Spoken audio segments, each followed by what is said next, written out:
Back बच्चों। Study time 11 में आपका बहुत बहुत स्वागत है। ये हैं मिस्टर अल्बर्ट बंडूरा। इनको आप ध्यान से देखिए, इनका नाम है अल्बर्ट बंडूरा। इन्होंने सिद्धांत दिया था। कौन कौन से सिद्धांत दिए थे? सामाजिक अधिगम के बारे में बताया था, अवलोकन के बारे में बताया था, अप्रत्याशात्मक के बारे में दिया था और निर्देशन के बारे में बताया था, अनुकरण के बारे में बताया था। इन्होंने बताया कि सामाजिक अधिगम क्या होता है। ठीक, इन्होंने बताया सामाजिक अधिगम क्या होता है, अवलोकनात्मक अधिगम क्या होता है, प्राणी कैसे सीखता है, ये बताया इन्होंने।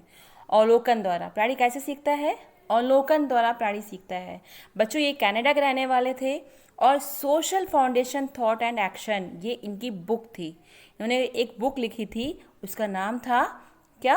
सोशल फाउंडेशन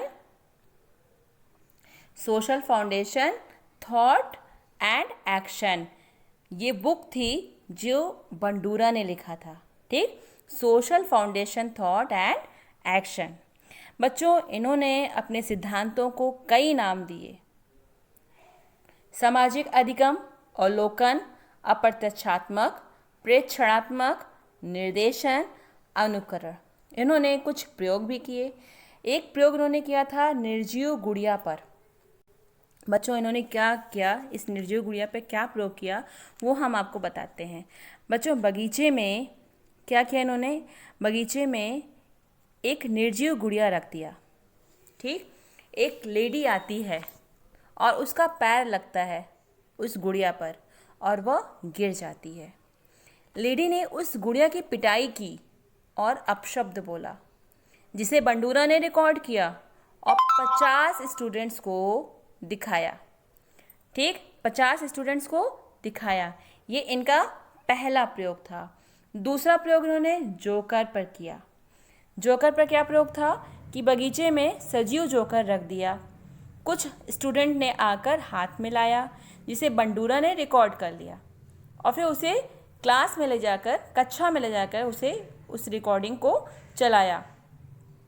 तो जब भी जोकर आता है उस क्लास में, जब भी कोई जोकर आता है तो बच्चे क्या करते हैं? वैसे ही व्यवहार करते हैं जिस प्रकार से उन्होंने उस वीडियो में देखा था, उस रिकॉर्डिंग में देखा था। तो बच्चों, ये दो प्रयोग उन्होंने जो किए थे, उससे क्या निष्कर्ष निकला? उससे ये निष्कर्ष निकला कि बच्चे जो सीखते हैं या हम जो भी सीखते हैं वो दूसरों से सीखते हैं, दूसरों का अवलोकन करते हैं, दूसरों का अनुकरण करते हैं, उससे सीखते हैं। तो बच्चों, इसी को आगे बढ़ाते हुए बंडूरा के 4 चरण हैं, जिसका पहला मतलब है अवधान, दूसरा है धारण करना, तीसरा है पुनः उत्पादक और चौथा है अभिप्रेरणा। अवधान मतलब ध्यान देना। जब किसी चीज़ को हम ध्यान देंगे, किसी चीज़ पर हम ध्यान अपना लगाएंगे तो वो हमारे दिमाग में बैठेगा, यानी कि हम उसको धारण करेंगे। तो पहले अवधान करना, फिर दूसरे नंबर पे क्या आ रहा है? धारण करना, उसको दिमाग में बैठा लेना। फिर पुनः उत्पादक मतलब क्या हुआ? जो दिमाग में हमने बैठाई है बात, जो दिमाग हमने बात बैठा ली है, उस पर चिंतन करना, उसके बारे में सोचना, उसके बारे में एनालिसिस करना। ठीक, और फिर जब हम एनालिसिस करेंगे तो हमें क्या मिलेगी? अभिप्रेरणा मिलेगी, मोटिवेशन मिलेगा। तो बंडूरा के ये 4 चरण थे। इन 4 चरणों को आप अच्छे से ध्यान से पढ़िए, जिसमें पहला है अवधान यानी कि ध्यान देना, दूसरा है धारण करना, इसका मतलब दिमाग में बैठाना, और तीसरा है पुनः उत्पादक यानी कि जो दिमाग में बैठाई हुई है उसी पर चिंतन करना, और चौथा और जो लास्ट चरण है उसको हम क्या कहेंगे? अभिप्रेरणा यानी कि मोटिवेशन, जिससे हमें कार्य करने की प्रेरणा मिल रही है। जो दिमाग में हमने बैठा ली है, अब उसको हम करेंगे भी तो उस पर हम एक्शन लेंगे।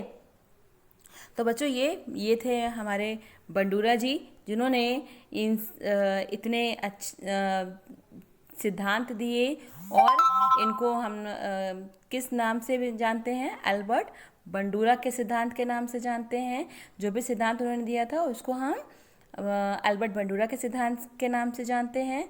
तो ये सिद्धांत आपके सीटेट के लिए और यूपी टेट के एग्ज़ाम के लिए बहुत ही ज़्यादा बेनिफिशियल है, बहुत ही ज़्यादा लाभदायक है। तो इसे आप ध्यान से पढ़िए, समझिए, और इस पर हम बहुत सारे क्वेश्चन सॉल्व करेंगे अपने आने वाले वीडियोस में। तब तक के लिए बच्चों, थैंक यू।